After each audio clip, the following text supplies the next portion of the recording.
Hello and welcome to the Bober Academy Football Podcast. We are excited to bring back our Lineman of the Week series here for the 2022 season, where we're going to be highlighting great offensive line play throughout the Omaha metro area and surrounding areas. We're going to bring high school offensive linemen onto the show and their coaches and talk about their season, what they're doing, and everything to do with offensive line play. This podcast is brought to you by the Bober Academy. I started the Bober Academy in 2019 with the mission to train and develop superior linemen to dominate on the gridiron.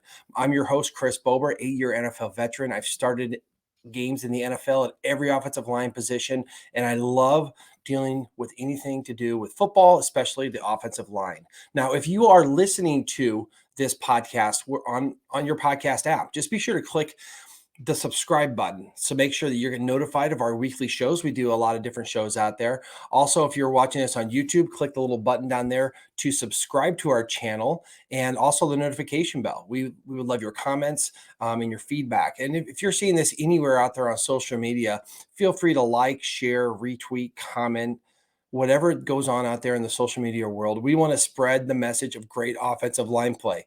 So thank you for joining us. Let's get to the show. Hello, and welcome back into the Bober Academy Football Podcast Studios. Of course, this is our Offensive Lineman of the Week feature that we do every week during the football season. And tonight we are joined by a pretty special group. We got the Elkhorn South Storm on here, and we got some dudes on here, man. We got some great players and one of their greatest coaches. We're joined tonight by offensive line coach George Drinnin, who has been around the game and in this area coaching O-line for 40 plus years. Just a legend and one of the better offensive line coaches out there. I really respect what he's done, and I love watching his guys play. We're also joined by a couple of seniors. We got, of course, Maverick Noonan, who a lot of people know is going down to Nebraska to play defensive end, but he's a heck of an offensive lineman as well. So we're going to talk a little bit about that tonight. And also we have Noah Bustard, right? Another senior who is paving the way up there for the Storm, plays both offense and defense, and a pretty special player. But Coach, let me ask you a question first. So you guys are having a really special season, right? Undefeated, 9-0, and that's the first time you guys have done that at this Class A level. Tell me, did you know you had a special group coming into the season to where you can go undefeated? And then from a coach's perspective, you know, how hard is it to get your guys to continue to work and to get better every day if they keep winning games? You know, the natural tendency is to kind of loaf and maybe slack off a little bit, but it doesn't seem like you guys are doing that. No. To answer your first question, after we finished our team camp, we had a team camp down at University of Nebraska in early June, and I was real skeptical about what we were going to be able to do. We did some good things, but we didn't do them very consistently, and a lot of our technique wasn't there yet. But so as the season went on, these guys, they have totally bought in, and they have just worked nonstop. I don't have to worry. Well, I do get after them a little bit, but I don't have to worry about them being ready to play. That's the one thing that's been nice about this group, is that they take on a challenge. So, you know, like last week I told them, I said, you know, this is probably one of the better defensive fronts we're going to face. And they really got after it last week. So that's the way they've been all year long. They're very technique, fundamentally sound, and they take criticism and coaching very well. So that's something I try to do, is give them feedback on their teamwork that they did the night before for the next day of practice. And so we can always learn from that. Yeah, and that's a great compliment coming from a coach who's been around so long and seen so many, you know, thousands of players out there. So that's great to hear. And I know that, you know, last week in the North game, you guys had a little run of penalties, and, you know, I know as coaches, you probably got after them a little bit, but they responded well, right? From that point on, man, they played really, really good football. So I do have a question for Noah. So it's kind of funny, you know, you guys go undefeated, and it seems like you're still kind of underdogs, right? Because you guys are the number 3 seed. And it's just amazing to me that, I mean, I watch you guys play and I'm like, man, this could be the best team in Class A. Do you kind of feel a little chip on your shoulder from that? That the fact that you're not still ranked number one? I think we've always had that kind of chip on our shoulder because we're still new. We're still new at this level at Class A. We've only been in Class A for 3 or 4 years now, Mhm. and everyone still kind of counts us out in every predictions and all the stuff like that. But we all feel that we all feel like the extra motivation. But we try not to look into into people calling us best team or worst team, worst undefeated team, or this team could beat them, or maybe they could beat them with home field. We try not to look into that too much. We try and focus 1 week at a time, just focus on the game that we actually have to play on Friday. Yeah, that's a great answer, and you guys definitely prove you belong in Class A. Have done an amazing job on the move up, just as a program. Maverick, let me ask you this: last year you guys had a pretty heartbreaking loss in the playoffs to Gretna. Was that? Do you think that was a motivating factor this offseason for you guys to come out and kind of have a great season? I mean, a game like that, of course, you want to come off a championship, but I feel like those things sometimes motivate you guys. How did that game affect you guys in the offseason? I mean, it always does. I mean, that game and then the year before that against Westside in the state championship definitely motivated me. So I mean, it's just I don't know, it just always pops into my head. You got big set of squat, or you're doing some difficult lunges or something like that. That'll get you through it. For me. Yep. Nice, and cut out there just a little bit, but that's awesome. I love it. It's a lineman's philosophy to use that motivation, especially in the weight room. So that's great to hear, and we're seeing the results this year on just winning all your games. So, Coach, tell me a little bit about your offense, because I'm fascinated by what you guys play. Because, of course, every O-line coach and every coach is going to say, "Wow, we're going to run the ball first," and you guys run the ball really well. But I got to say, you're one of the most balanced teams that I've seen, because of the plays I watched. I mean, you guys run trap and counter and power, and that's your bread and butter. But you guys also run misdirection. You can drop back pass. Your quarterback can really sling it. They roll them out. I saw you guys run sweeps, reverses, screens. A team that can run the ball like you do, a lot of times they just get stuck in just handing the ball off and trying to pound people. But it seems like you guys have more of a balance. Is that on purpose as a coaching staff? Yes. Yeah, we're very fortunate to have a quarterback who can throw the ball extremely well, and he is really quick when he needs to run or when we ask him to run. He has good speed. We're very fortunate again to have Cole Ballard, who I think is probably one of the best running backs in the state. I think he has, was it 31 touchdowns? I think he has 33 touchdowns. He's got a lot. Yep, 33 touchdowns. He's got tremendous instincts, and he makes our offensive line job really easy because we just give him a gap, give him a seam, and he's real good about being patient and then exploding through the hole. But yeah, we run boot, and we run sprint out, we run counter trade, we run power play. Mm-hmm. We like to pull. Our guys like pulling. We pull our tackles a lot, and I tell them, I says, pull with a purpose. Nice. If you're gonna pull, get after it when you pull. And so we try to displace, either log the person we're pulling to, or kick them out. One of the two. Mm-hmm. Be decisive. And these guys, we work it and work it and work it, but they've done a great job this year. Yeah, and the film definitely shows that. Maverick, let me ask you a little bit about Cole Ballard, right? This is a guy who is just a special football player. And of course, a lot of his success comes from you guys up front, but he does a little bit of everything, right? He is a great just inline runner, and he can run outside, he can run inside, he returns punts, he catches the ball. And offensive linemen are usually pretty close with their running backs. So tell me about Cole and what he does for you guys, and what it's like to block for him. I mean, it's great. Like Drinnin said, I mean, he gets that extra 5 yards every play. Maybe we don't block it up very well. He's going to get some yards off of it. He's just really explosive back. I mean, me and Noah have him in our English class, so he's a great teammate too. And I think he's the number one running back in the state. So, I mean, he's just a good person and good running back too. That's good. I don't know how much studying is getting done in that class, but you guys are at least studying the football plays. It looks like that. Tell them who your teacher is in that class.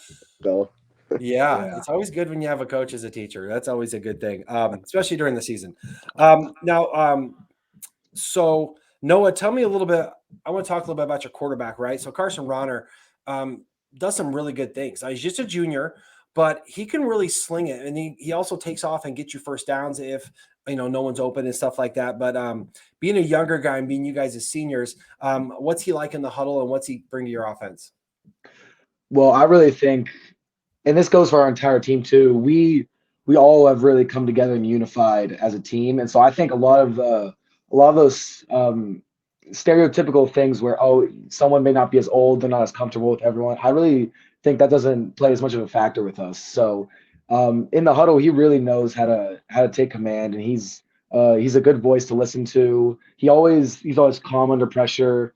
And one thing I really like about Carson is we still run with our quarterbacks every now and then. And if he scrambles, he's always able to take a hit. He can deliver them too. And every time he gets down, it's like I try and go help him up, but sometimes he just gets right back up. Like I got to run fast to go help him. I saw a play in last week's game. The last touchdown you scored in the second quarter. It was a little bootleg, and he could have easily just ran to the pylon and not gotten touched. But for some reason, he chose to just take it straight up field and run someone over. I mean, is that the kind of guy he is? Yeah, I mean, that's just Carson. That's his mentality. We try and emulate that at practice and kind of like get that really to show in games. Yeah, well, that's pretty special. He seems like he's one of the tough guys out there, and it's nice when your quarterback's one of the tough guys. Coach, coming back to you, having been around this game so long and coached offensive line, tell me about, I'm a student of the game. Obviously, with my Bobert Academy, I train a lot of guys, and I'm a big fundamentals guy. Tell me about your offensive line philosophy and kind of how you approach coaching guys like Noah and Maverick and all the other guys you got. Well, my philosophy is that we want to come off the ball, take away any kind of inside threat, any inside penetration. That's number one. Mm-hmm. And keep our hands low. We've been working all year on a sequence where we gain ground with short, quick steps, mm-hmm. and we work our hands from low to high and bring our hips underneath us. And that's what we try to do every time we come off the ball. So we do a lot of combo blocks, and we work those continually.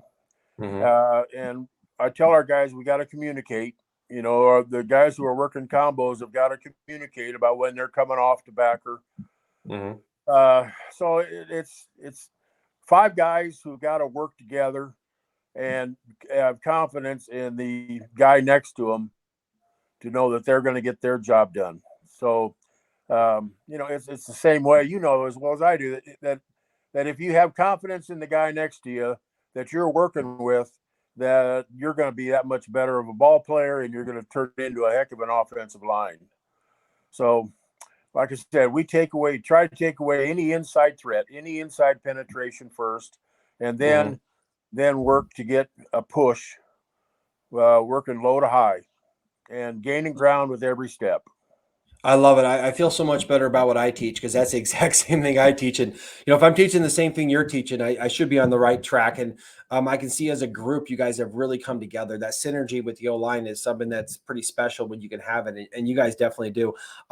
So, Noah, really, really quick, I want to ask you, I know you're the smart guy. I heard that you have a 33 ACT.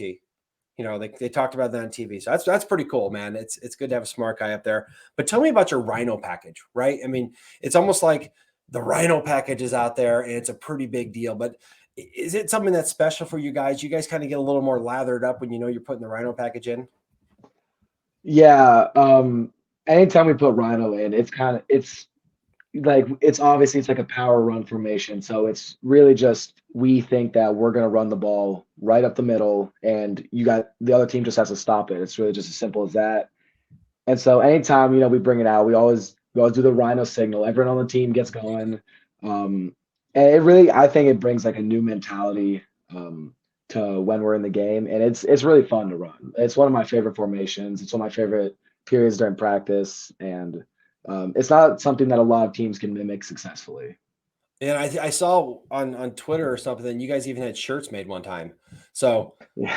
that's pretty cool, man. You got a Yeah. package where you make a shirt out of it. You know it's got to be good. All right, Maverick.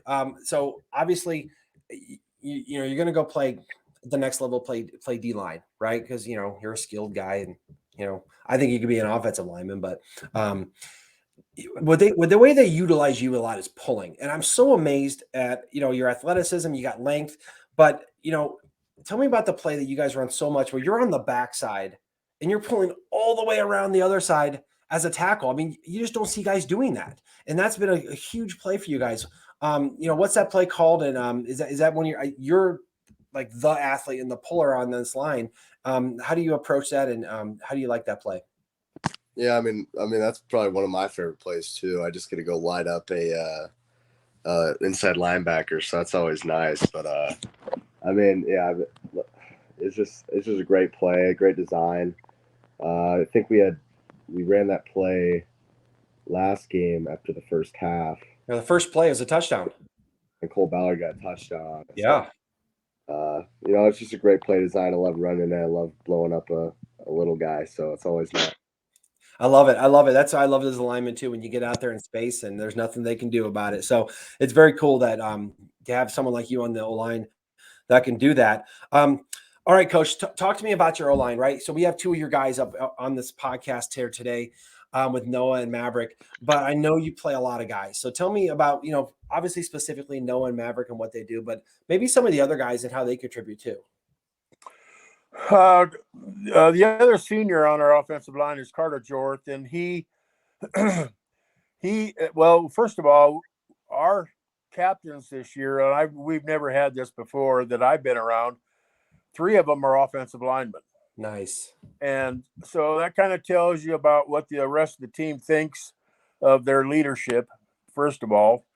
And so that's been a big part of. We have 3 seniors. Carter Jorth is the left guard, and Noah is the right guard. But Carter Jorth, he plays both guards in our rotations. And during a time period early in the year, we actually used him at center. Mm-hmm. So he is a super valuable player to us. And then the other tackle, Ashton Murphy, he's a big, tall kid just like Maverick, and he moves extremely well. He's the left tackle. And then our center, we had an unfortunate injury the first game, the first series down at Lincoln Southeast, where our starting center, Colin Thompson, hurt his knee, and he's been out for the year. And our center that came in, Austin Stroh, has done a tremendous job for us. So that's the starting line. And then we have 2 tackles that come in rotation during the game, Ben Gustafson and Cole Mackey. And we have 2 guards, one guard that comes in during the game, Parker Thornton. And we have a freshman that comes in to play right guard, Tristan Brewer. Mm-hmm. Well, you're pretty fortunate to have guys like that. And I know that it definitely takes work to, have the fortitude to get those guys in there and give them some reps. But not only does it spell these guys up here that are playing defense, but it also gives you a little bit of a future, right? So you don't just have your seniors leave and all of a sudden you got to break in new guys. So right. I know it's something that Wortman did at Elkhorn. I know a lot of you guys come from the Elkhorn tree. So I love that philosophy. All right. So, Noah, tell me a little bit about your O-line, right? And, I'll let you be the guy that, tells me who's the funny guy, who's the pretty guy, who, give me some dirt on these guys. I mean, this is your chance to air it all out, man. The people are going to, watching this on YouTube and podcasts and Twitter. And, what do you think maybe the world needs to know about some of your guys? All right.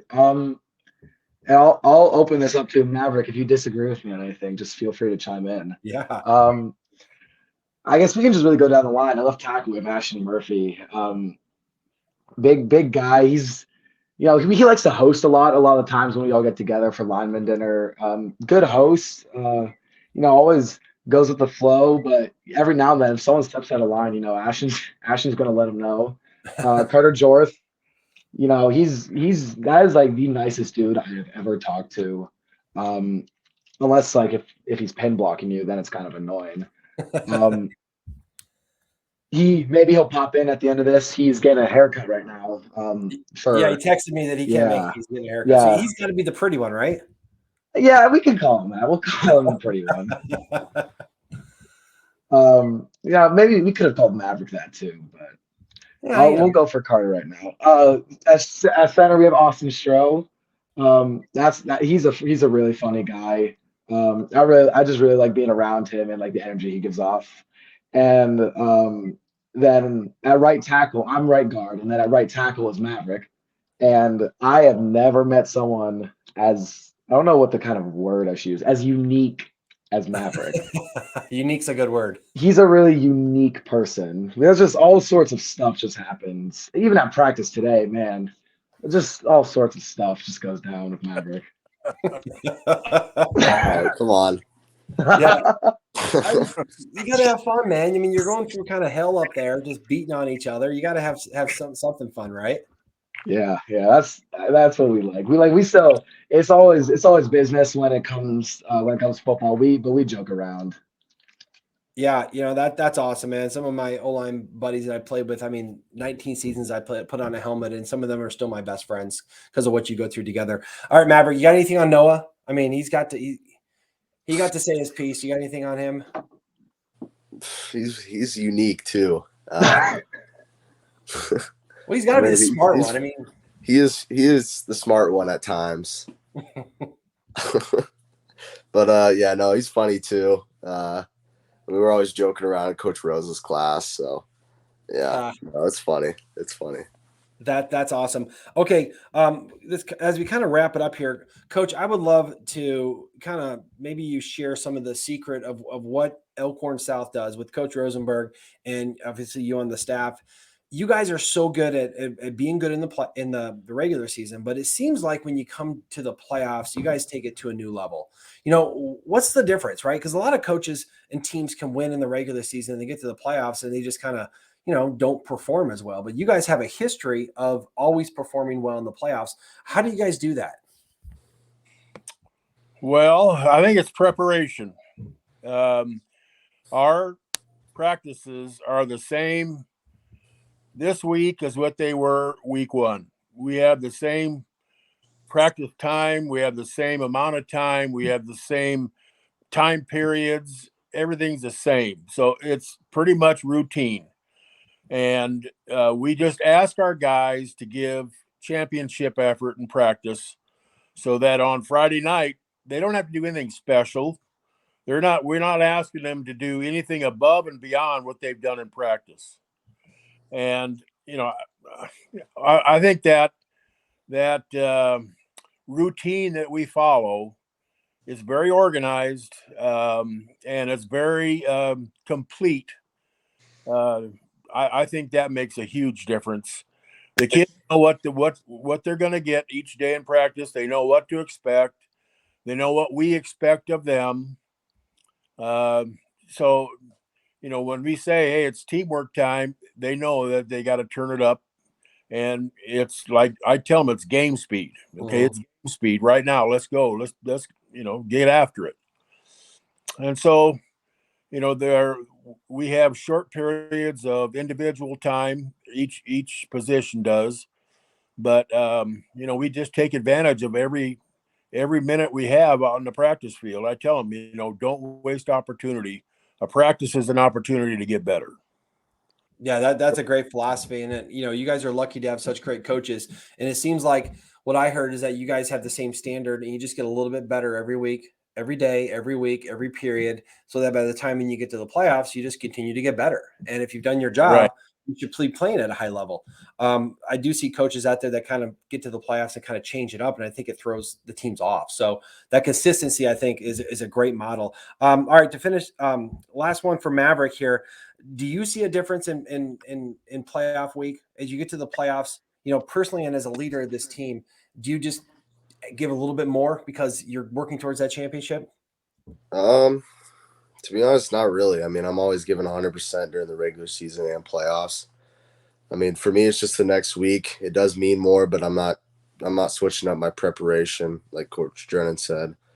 I'm watching the same amount of film I am, and last week to this week. So, but yeah, it does mean more, but I'm not necessarily changing anything up. I'm just keeping it the same and just working to make it to round 2. Nice. A big, just a business-like approach. Yeah. Not too high, not too low, just steady. I love it. And Noah, here, how about to finish this off? You guys have a lot of expectations going into this. What do you guys, obviously you want to be holding that trophy at the end of the year, but, inside the locker room and on the field and stuff, what do you guys, as leaders of this team, what are you saying to your team to keep getting them ready every day and every week? Really, it's just don't let up now. It doesn't matter that we've gone this whole season undefeated for the first time, because that won't mean anything 4 or 5 weeks from now. So they just gotta take it as seriously as we've taken this whole season. And really, it's not the time to give up. We just got to keep getting better, keep doing our thing. And we all know what the end goal is, and we all really got to do our part to get there. Yeah. I mean, guys, I've been so impressed with just listening to you.